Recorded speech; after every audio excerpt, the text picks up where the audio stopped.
Hello everyone, good morning. তো সকাল সকাল শুরু করে দিচ্ছি হচ্ছে কাজ বাস। আর আজকে হচ্ছে এই ঘরের খাটের তলাটা মানে শ্বশুরদের ঘরের খাটের তলাটা ভালো করে পরিষ্কার করতে হবে, নাকি প্রচুর পরিমাণে ইঁদুর হয়েছে। আর আমাদের এই খাটটা যেহেতু এই ঘরের খাটের তলায় ছিল, সেইগুলোকে আমি বের করেছি, কারণ হচ্ছে আমাদের খাটটা পড়ে পড়ে জং ধরে যাচ্ছে।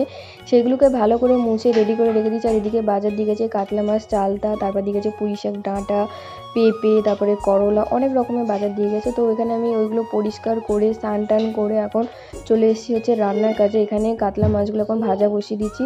আর এই যে পেঁয়াজ লঙ্কা দিয়ে কাতলা মাছগুলো ভাজা করেছি। মেয়ের জন্য কুমড়ো আলু দিয়ে একটা মাছের পেটি দিয়ে হচ্ছে তরকারি। আর আমাদের সবার জন্য, সবার বলতে গেলে বাড়িতে তিনজনই খাবে, হচ্ছে কাঁকড়ার তরকারি মানে কুমড়ো পুঁই শাকের ডাঁটা দিয়ে। আর আমার বরের জন্য আছে হচ্ছে ভাঙন মাছ, তেলাপিয়া মাছ, আলু দিয়ে গেছে। আর এই যে দুপুরবেলা ভাত বেড়ে নিয়েছি। আর চলো তোমাদেরকে দেখাই, আমার ঘরে ফাইনালি খাটটা পাতা হয়ে গেছে। টেনশনের মধ্যেও থাকতে হতো। চলো আজকের জন্য মিনি ব্লগটা এই পর্যন্ত। ভালো লাগলে লাইক কমেন্ট শেয়ার করে দিও। টাটা।